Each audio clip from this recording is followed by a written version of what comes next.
Fear is the foundation of preparedness. It's why we prepare. You remember the day when your eyes were opened and realized the world is not as it seems. For me, that was in the military, heading off into third world countries and seeing combat. And the thing is, fear in itself isn't bad. It causes you to act. Act correctly is what you need to do, though, because here's the problem. In the prepping community, fear doesn't just create action, but people have overreaction, distraction, bad decisions. And that's something a smart prepper needs to look at and make sure that doesn't happen in their world, because when crap hits the fan, we want to make sure our head's on straight. So there's specific errors I see in the prepping community all the time. And I'm going to address these in this video. And I implore you, stay with this video, because hopefully you do not have these errors, because it could not just hurt you, but cost you your life. All right. So here's the thing. We think that it's all about stocking the right food, the best cans, the best water filter, but there's certain things we have to understand mentally to survive. And unfortunately, in the prepping community, we see a whole bunch of BS, a whole bunch of garbage out there that's simply not true. The first of this is called recency bias. Recency bias. In itself, this isn't bad, but it causes you to overreact, because what we think is when we see something on the news, for example, and something's happening, we assume that's going to keep happening. And we kind of get like blinders on. It's all we can focus on. We can only see what's happening there. But you know what? That's what the news agencies want. And when I say news agencies, I'm talking about prepping channels too. They want you to just focus on this one thing. Forget about everything else. Sometimes there's distractions out there for that reason, but we're not talking about that. We're talking about becoming hyper-focused, because there's a lot of fear in the news. Fear in the news sells, and they continuously keep showing you the same clips over and over again, making you want to see this, and it's all you want to focus on. For example, back in the good old pandemic days, everyone was stockpiling masks, obviously, and toilet paper. And so that was a cascading effect. It was like a self-fulfilling prophecy. Uh-oh, we're running low on toilet paper, so you better get more toilet paper, which caused people to run low on toilet paper, and the cycle continued. That bias literally made it so people made run-on stores for toilet paper. Or there's a grid scare. And honestly, you should have a little grid scare in your mind right now, because the grid is not able to maintain what's coming. So in consequence, though, people go out and just buy solar generators. Not a bad idea, but they think that everything in their life right now, as far as electricity and comfort, is going to continue. It won't. Or a bank collapse news. What do people do? They change all their cash in for gold or silver or something like that. Again, not a bad move, but you're becoming hyper-focused on just that one thing. And when we talk about prepping and preparedness, real preppers encompass all the everything, focus on everything. Because in reality, when we talk about threats, they're usually very slow moving, but they're very cyclical. We can watch past events to see what's coming, and they'll differ from the last crisis that you've seen in your life or in your country, in your town, whatever the case may be. It's not always the same, because true preparing is not about reacting to the news. Nothing wrong with watching some news, getting some intelligence. But reacting to it is not, because that's what the news wants. It wants to have that emotional reaction in you. And preppers will have that emotional reaction. And unfortunately, will go out and buy whatever they need to just for that one reaction. I guess over time, you do that for a few years, you might get all your prepping gear in the long run, because you've hyper-focused on one thing at a time.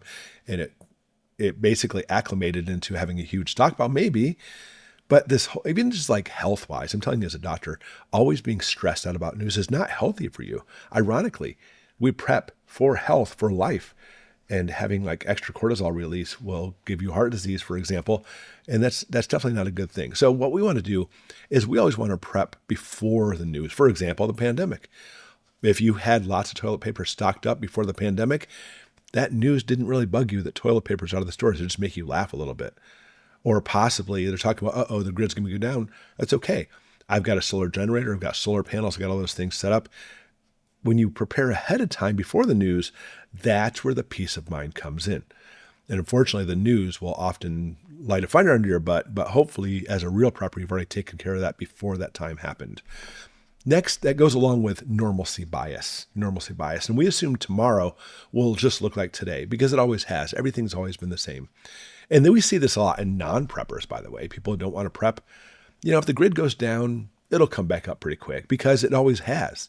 Or stores, They may be low on a certain item like toilet paper or corned beef hash or whatever, but they're going to get it back in. Everything will be just fine. Or someone will come and fix it. Someone will come and save me. Someone will come protect me. Somebody will give me medical aid. And unfortunately, with that normalcy bias, that is like the worst thing in the world. And I think as preppers, we don't really deal with this one very often, right? Because we understand that's not true. But I want you to understand both sides of the scenario are just as bad. Recency bias, you overreact to the news. Normalcy bias, you underreact to the news. You need to have a happy middle right in the center.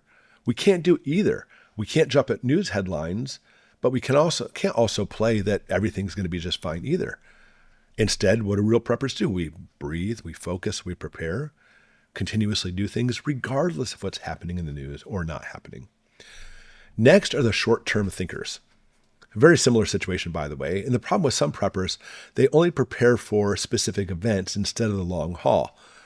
I always like to say, and martial arts too, I say this in martial arts also, but in prepping, it's not a sprint, it's a marathon. You need to pace yourself. The problem is mentality. And here's what's going on. Buying 30 days of food instead of developing a lifestyle of prepping. Life sustainability is what prepping is really all about. Like, for example, you make a garden or you learn how to can your own food, etc. And there's nothing wrong with buying 30 days of food, obviously, or even a year's worth of food, if not more. Nothing wrong with that at all. But if we're talking about like a new normal that possibly might be coming, then you want to have all these new systems in place instead of focusing on just the events. The events, the grid may go down. Well, I've got this new system where I can actually still have a fan blowing heat from my wood stove in my house. That's understanding the system. We may talk about a collapse. Oh, we're going to turn all my cash into buying gold or precious metals. Nothing wrong with that. But this new system is gold in itself. I mean, people always say you can't eat gold, and that's true. But maybe learning the skills of bartering, maybe having other things on hand.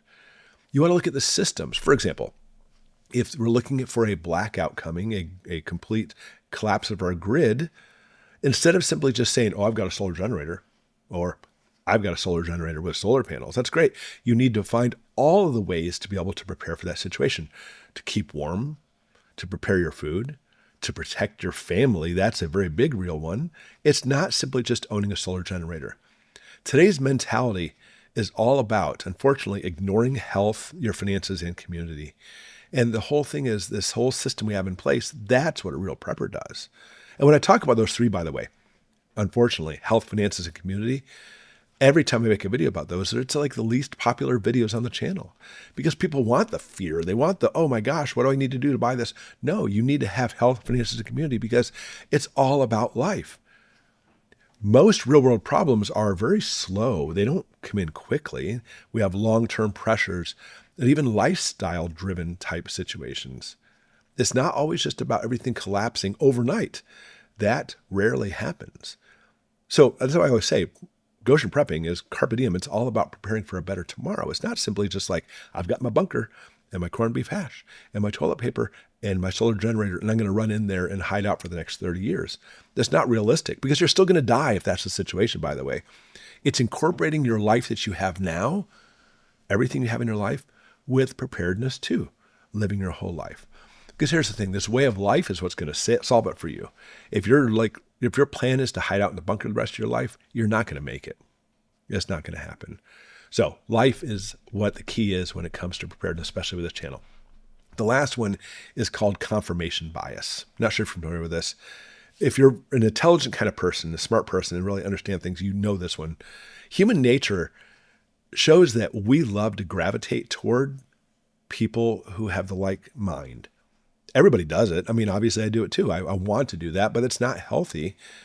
When we're with somebody who does not have the same like mind, it makes us feel uncomfortable. That uncomfortableness, though, is good because challenges make you grow. And I'm not saying you need to hang out with people who think differently than you need to adopt their thoughts. I'm not saying that. One thing I teach to my kids all the time in my family, and you might want to latch onto this. Listen to everybody, but don't follow anybody. Listen to everybody's opinion and input. Listen to what they have to say. Listen to their evidence. And then you make your own judgment. Don't follow them. It goes for me too. Take everything I have and try to research it for yourself. That's what preppers really do. So here's the thing. Preppers in reality, real preppers do this. They watch videos that agree with their worldview. No, they try to look at all aspects of it. Real preppers ignore opposing data. No, they look at the opposing data. That's where the real thoughts are. And the thing is, unfortunately, most people who aren't real preppers will double down on bad assumptions. People make a bad assumption about something. And by the way, YouTube is the land of making assumptions. It really is. And what they'll do is they'll put it out, and this huge prepping community will take all that information and start spewing it back out again like it's truth. Bad assumptions. These ones are my pet peeves. There's so many things that, like for example, ready? You'll love this one. I've said this many times on the channel because it does irritate me so much that, if there's going to be an EMP, electromagnetic pulse, like from a nuclear weapon or a coronal mass ejection, that all of your electronics will fry, right? All your electronics are gone. Kiss them goodbye. That is taught by book after prepping channel, by the news. Everybody puts this out, and it's simply not true.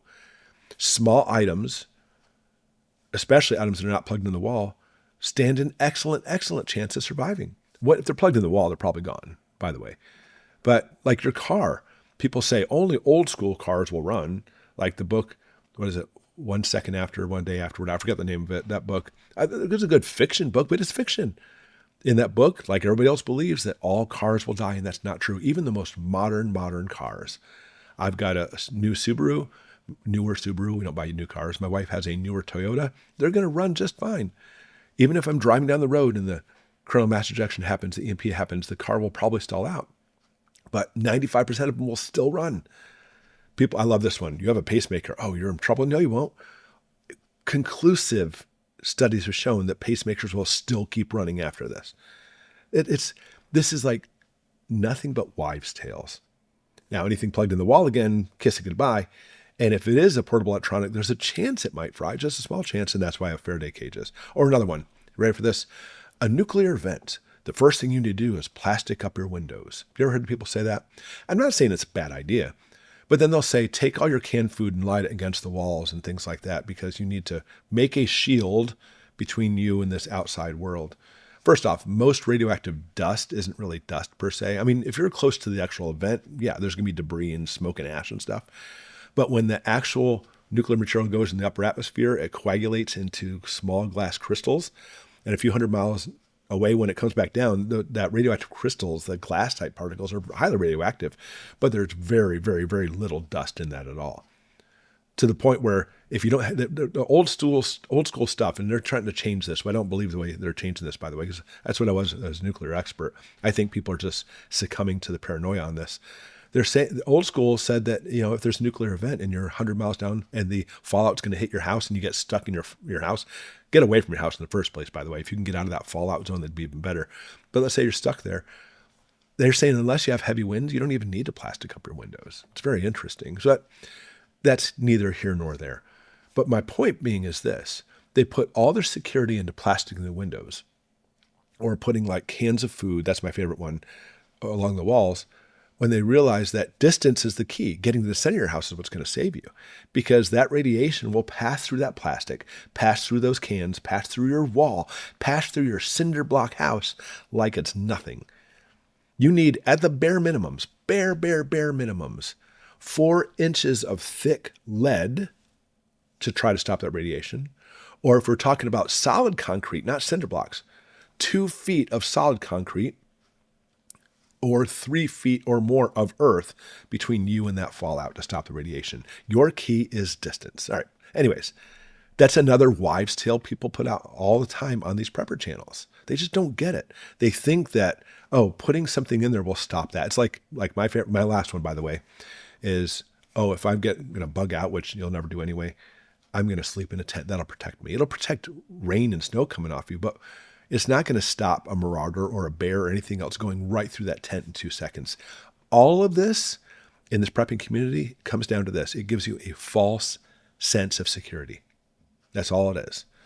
And unfortunately, a lot of preppers continue this false information because of confirmation bias. One channel says it, then another one, and next thing you know, they're all saying this, so it must be true, right? Not at all. confirmation bias. By the way, things I'll never talk about on this channel, politics and religion. I may talk about politics, about how it's affecting us, but it's not trying to, support or look down on the current president or past president or not. I have my own views, of course I do. But instead of actually squabbling about politics and religion too, by the way, how about we focus on prepping, real prepping? And if you haven't noticed, people will put their religious stuff up all the time on the channel, and I'll often remove it. This is not about your religious view. It's not about your platform to put out your politics. What does your politics or religion have anything to do with survivability? Nada tostada. All right, so in reality, smart people, you watch them on TV or in the news or on channels, they're wrong all the time. The danger is not about being wrong. It's refusing to adjust. The thing is, your most dangerous prepper isn't the one who lacks supplies. Preppers have supplies. That's what prepping is. But it's the one who refuses to rethink about situations. Being adaptable is the real prepper. That's the key. Don't get pig-headed. Don't sit there and think you know everything. Don't be an armchair captain. Anybody who thinks they already know it all is the first one to tell you what's going to be wrong. And that's about a lot of stuff, by the way. So keep prepping, everybody. Ignore the fear. Keep going. Watch the news, be informed. That's always a good thing. But don't just completely follow it. Don't follow people specifically. Listen to everything that's going on, but make slow, safe, rational decisions and set for the long run. Emotional decisions, you will regret those every single time. Do not get emotions involved. And that's what all this is about, is getting your emotions involved to stir up things.